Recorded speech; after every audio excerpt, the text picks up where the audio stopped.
Ano yung cylinder? Ibig sabihin doon sa piston? Hindi. Ano yun? Sa cylinder 1. Anong cylinder? Ano siya? Doon ang palya niya. Tumama. O ibig sabihin saan yung ano yung cylinder? Alin ba dyan ang cylinder? Yung piston? Oo, sa piston.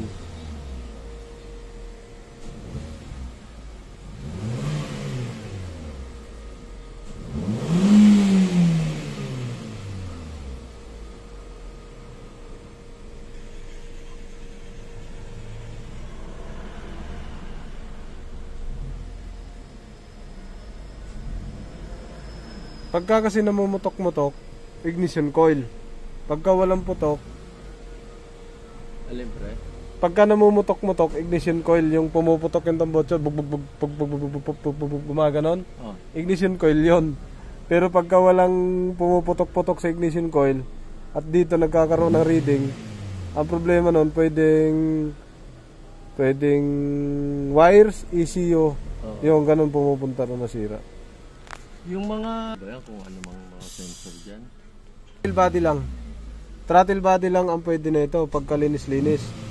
Pero sa kontak-kontak po. Oo, kontak, oo.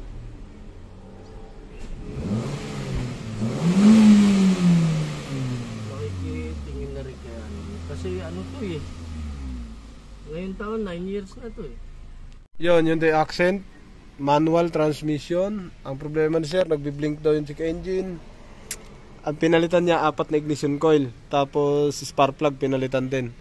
Pero nakitaan pa rin natin ng pagpitik sa cylinder 1. Nagkaroon pa rin ng reading. Ang year model pala nito 16. Pag binuksan mo lang aircon, mahirapan na to eh pagka ganito. Yan, bukas aircon. Huhulihin talaga natin sira na ito kasi dito ang mga customer medyo nahihirapan sila. Pero pag malala ang sira, madali makuha. Pero pag hindi malala, talagang kailangan ito troubleshoot. Yan, kamukha niyan. Napakapino. Hindi ko nakuha ng video kanina nung nagkaroon siya ng fault. Pinong-pino. Rev natin ng konti. Sumibat ka agad. Isa pa.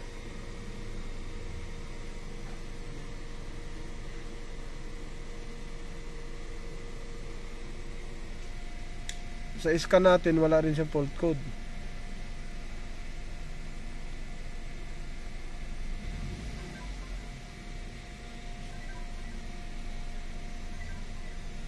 Hindi, naka-monitor tayo.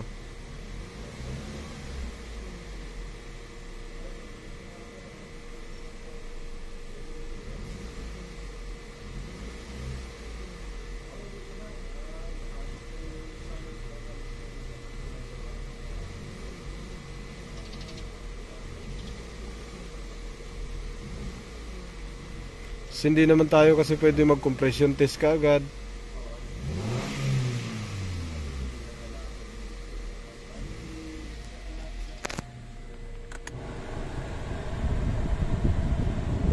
Aircon.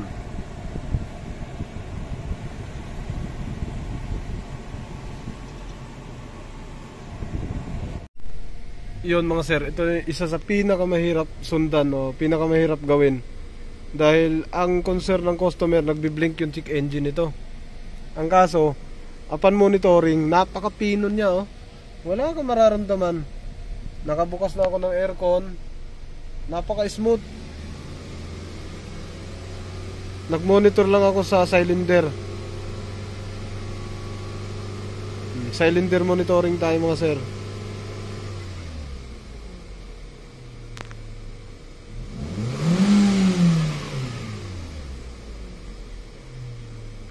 Sobrang smooth.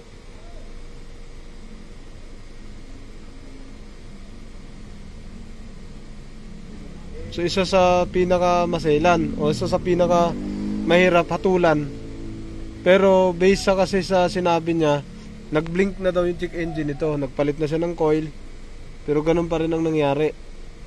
Ayun na. Ayun na. Yun.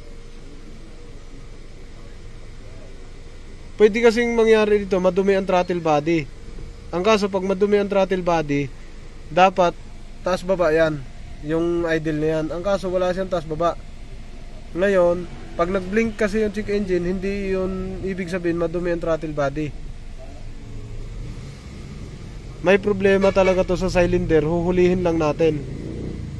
Ulit, off nga natin ulit mga sir. Off natin ulit. On. Tsaka start natin ulit. Yan na, start ulit. Yan, mandar.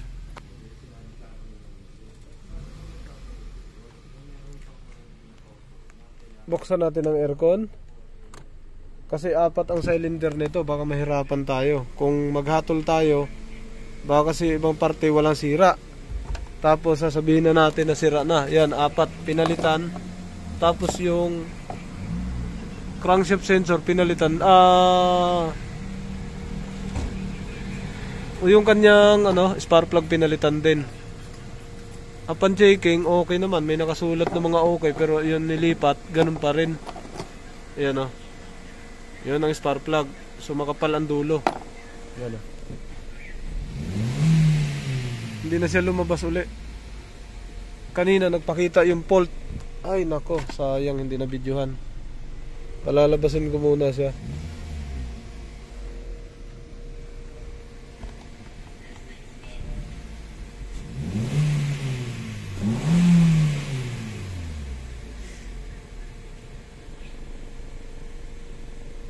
One. So ngayon, dahil siya pinakamahirap, wala pa.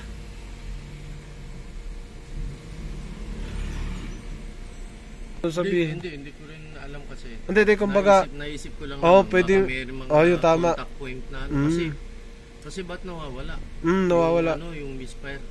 Tinan mo yung misfire. Pakita ko sa'yo. Ganun kasi mangyari dito. Kailangan kasi i-convince natin yung magpapagawa na yung gagawin natin ay tama. Kasi once na hindi natin makonvince yan, iisipin niya na iba ang ginawa, ang sira hindi nakuha. So, kaya sa mga ganitong sitwasyon, mahirap humatol. Pero meron na tayong mga primary suspect nito kung saan ang problema nito. So, gusto ko lang makita, bukod sa pupuntahan natin, in actual, gusto ko rin makita in live data. Yan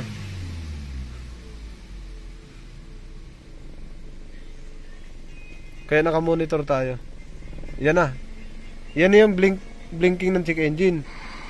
Yan, blinking check engine. Yun yung kuha na may-ari.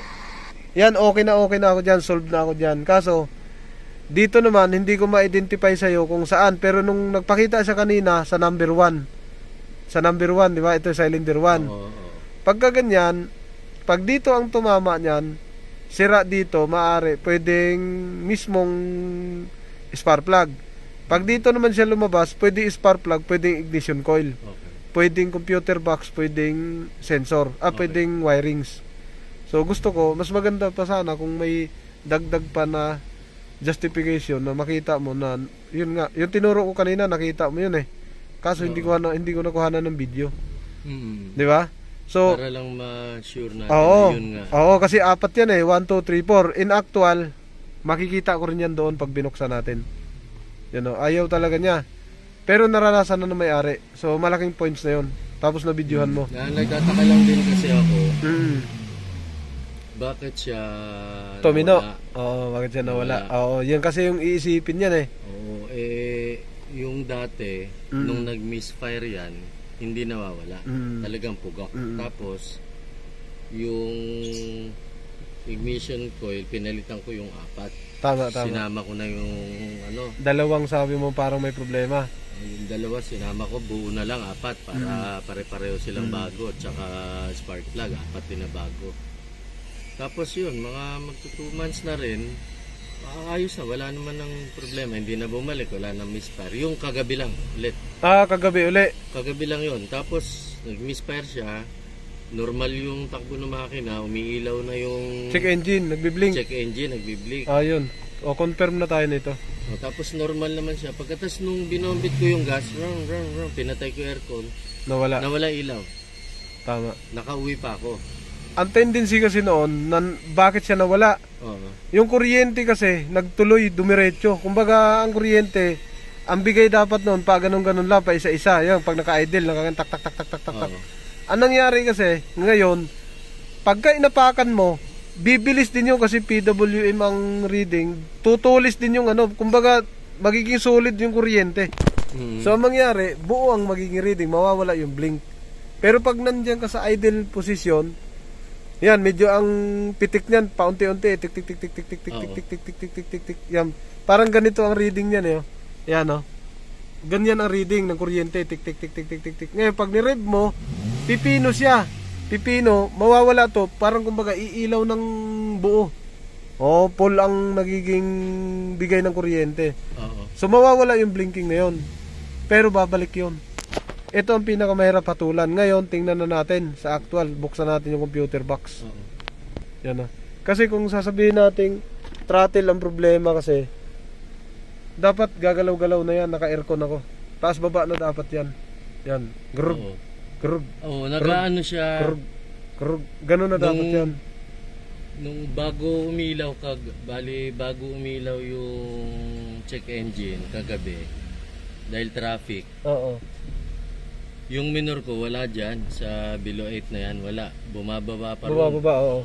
Bababa siya nung Nararamdaman ko normal ulit. Oo. Normal ulit. Bababa siya mga 10 to 15 seconds ang pagitan, bababa. Parang simisinok. Pero ito pag tataas ulit. Pero ito pag tinakbo natin lalabas to eh. Lalabas to. Okay, may actual naman ako niyan. Actualin na natin. So yan, ito, bubukas na tayo nito. Tapos babasahan natin yung loob. Nagpalit na siya, hindi naman pwedeng injector ang sira. Wag lang maging problema ang buong makina. Yung piston cylinder 1, piston 2 cylinder 2, piston 3 cylinder 3. Kani? Oo, okay, so ito na, nabuksan natin. So ang ECU ni sir naka-repair na. So hindi daw niya alam kung na-repair dahil siya daw ang may-ari talaga nito. Hindi pa daw naman niya to pina-repair. Pero na-repair na. So, tingnan natin baka nakaligtaan lang o hindi natandaan siguro. Tingnan natin kung ano nangyari dito. Mga sir, na-check na natin yung ECU ni sir. So kompleto naman, wala akong nakitang sira. Ibabalik na natin. Wala sunog, wala sira, balik natin. Tapos trace tayo ng coil tsaka spark plug. Okay, hindi tayo nag-trace noon dahil ano na nagpalit na. Pero tingnan natin ulit. So, mga sir, ito na yung ECU, ikakabit na ni Soy Soy. Tapos dito yan sa automatic works yan. Tapos ito, check natin kasi ang nakakabit ito. Pero normal naman ang ano. Wala naman akong tingnan na natin baka may singaw. May singaw yung mga ignition coil. Kaya nagkaroon ng problema. Sir, morning. Yan mga sir, ito yung binunot natin doon. Yan, Technologies Delphi. Okay naman siya. Testing lang natin for monitoring. Ito, itong okay na nakasulat na stock. Yan ang ikakabit natin doon.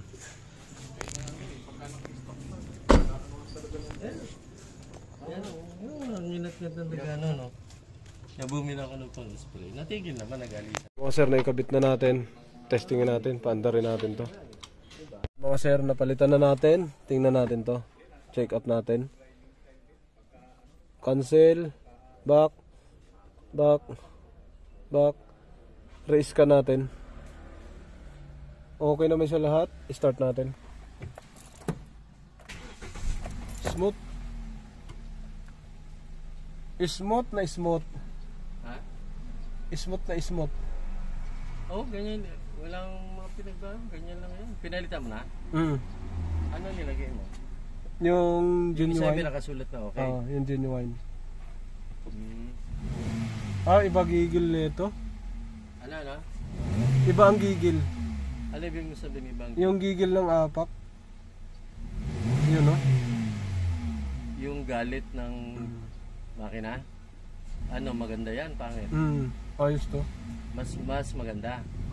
Parehas naman sila maganda. Ang nagka-problema lang doon, tingin ko sa haba lang nung pagsaksak. Yung truck, kaiba ba yung ano? Yung size? Yung haba? may mga ano yun eh, may mga instances na sa haba lang ng sukat yung problema o sa luwag ng butas. Ganun lang yun. Pero sa power niya, trabaho, parehas lang. Yung sabi ko na iba yung gigil niyan, mas malakas, Iba ba? to. Mas maganda, ano ba ano? Iba ang dating na ito. Yan oh. Dataless. Ano mawala kagad yung ilaw mo? Saan? Sa Pag ibaba? tinapakan mo yung gas? Hindi, ganun lang din. Ay, Parehas lang yan. nilipat mo lang pala yung screen. Dito yan puputok. Kanina kasi nagpakita talaga 1, 'di ba? Na ituro ko, hindi ko lang nakuha ng video. Oo. So sa 1 lang tayo magpo-proceed. Mas maganda buti nga nagpakita siya. Kung hindi, wala talaga tayong magiging basis. On tayo ng aircon. Ayan. Dos. Rev ulit natin. Ayun iba nga to.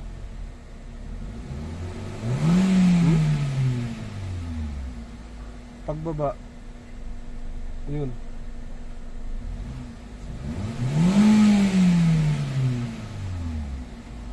Napaka super stable. Ayun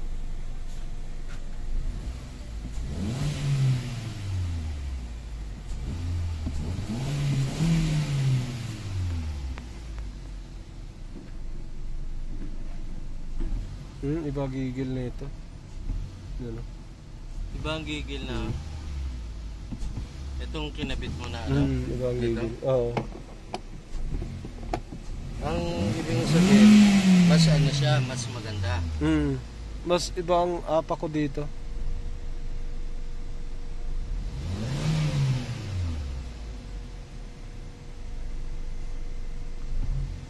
Kasi kung tumama to sa ECU, hindi na yan mawawala.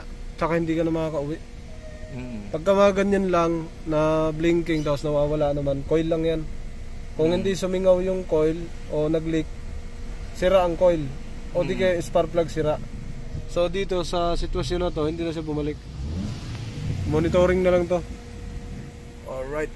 Yun ito. Tsaka coil tamain. So ito na ang coil niya. Itong isa Dilpay, ang isa genuine na. So okay naman yung sinalpak natin. Subukan lang natin. For monitoring na lang si sir. So parehas naman halos. Tsaka tingin ko maganda rin naman to. Pati IKI, yung dalawang IKI nandun. Sa 1 lang naman siya nag-trigger. Kaya yun lang pinalitan natin. So monitoring na lang si sir neto. So dito sa monitoring ko maayos naman lahat. Wala din singaw. Walang singaw dito sa gilid. Yung nalabas dito yung kuryente. Pag lumabas kasi dyan, timano, palya ka. Sa spark plug, pag hindi gumana na maayos, palya ka. Sa heating din nito, sa heating capacity, pag init na nito ng husto, doon magbabago din ang kuryente. Palya ka rin. Meron ding coil na malaki ang medyo manipis ang pitik. Tik tik tik tik tik. Meron ding tik tik tik tik tik yung ganun ang pitik. O yung rapid ng pitik na tik tik tik tik tik tik tik tik tik tik. Meron ding tik tik tik tik tik tik tik. Kahit binilisan mo na ganun pa rin. So kaya may coil na peke, may coil na orig, may coil na talagang standard para sa sakyan. Wala na siya